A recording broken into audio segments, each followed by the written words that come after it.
Hey folks, welcome back to Canada's Boxing Channel. So earlier on today, I saw an interesting interview that Jared, the real big baby, Anderson had given to the Ring magazine.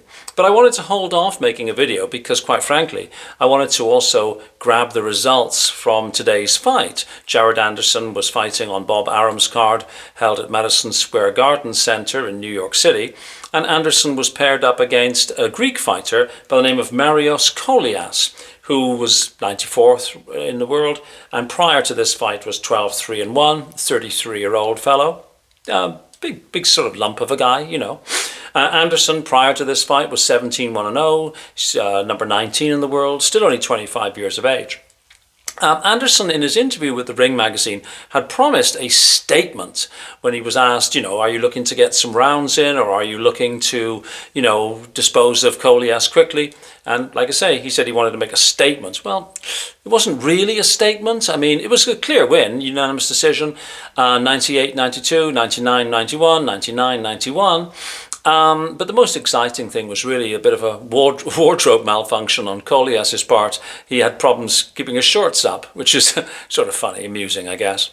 But getting back to the interview that he gave to the Ring magazine, I was impressed by the maturity and common sense, I suppose, that Anderson displayed. Because previously, when I've heard him talk, he's come across, well, what you'd expect, right? A previously unbeaten, young American heavyweight. A little bit brash, which not really to my taste, but, to each their own, right? But in this particular interview that he gave to the Ring magazine, I thought he came across very level-headed. He showed a lot of maybe newfound maturity. That's what the expression I'm looking for.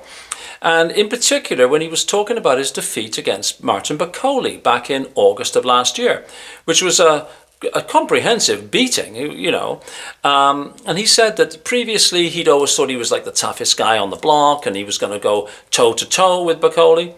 Credit to Anderson for taking the fight, because as we know, Martin Bakole is the world sparring champion, and he's also kind of chairman of the Who Needs Him club, right? So credit to Anderson for taking on Bakole, who's like 10 years older and substantially heavier, like 50 pounds heavier. And a big, solid lump of a fellow with incredible power in both hands. Well, of course, in that fight, Anderson didn't follow a game plan. Or if he had a game plan, he didn't follow it, or he didn't have a game plan. And he stood in front of Bakole and traded punches, which is invariably a self-correcting error if you're the smaller, weaker man, right?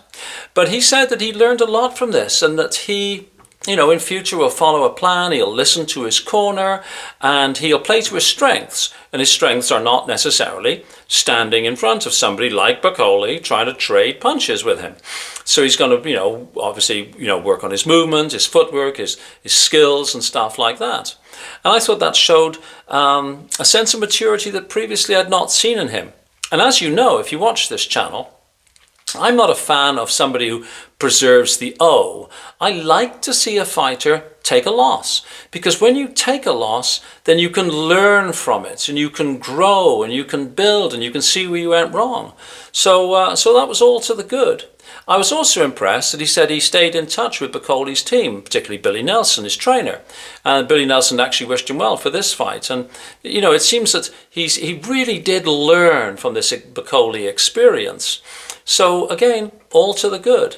I have to say, I very much like the idea of there being some Americans in the mix here. I mean, I grew up at a time when, of course, the Americans dominated heavyweight boxing.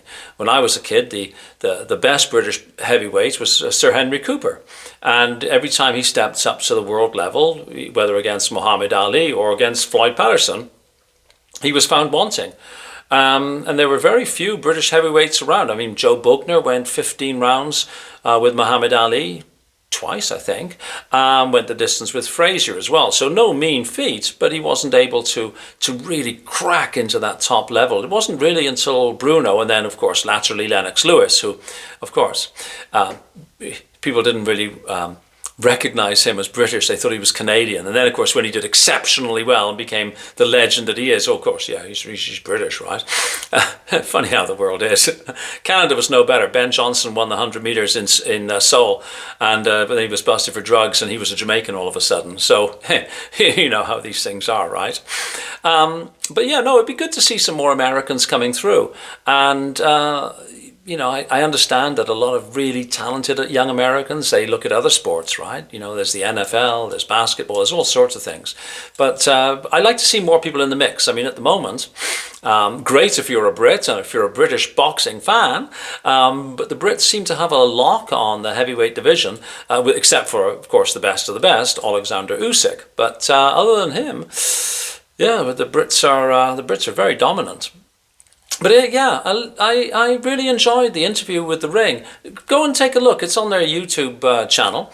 And let me know what you think. Do you think Jared Anderson is matured and has learned? And I don't think we can read too much into today's fight. It was a run out against somebody he was very much expected to beat. I mean, the betting odds were prohibitive. Like, you know, there's no point putting any money on, right? I would have liked to have seen him do something a bit spectacular, but there's nothing wrong in getting 10 rounds in real fighting and getting that rust off and then moving on. So maybe in the comments section, let me know what you think, not only of the interview, but who you think Jared Anderson is suitable for next. I'd like to see him take on somebody in the top 15, to be honest. You know, maybe I'd actually like to see him take on like a Fabio Wardley. But I know Fabio's got sort of bigger fish to fry at the moment, looking for Kubrat Pulev, somebody who can get him either one of those sort of interim belts, which puts him then at a mandatory position or something. But I think that would be a good fight. But anyways, let me know what you think. Please hit like, please share, please subscribe, take part in the comments. I really enjoy the discussions. That's really fun. But most importantly, have a fabulous day, no matter where you are in the world. Cheers. Thank you very much. Bye-bye.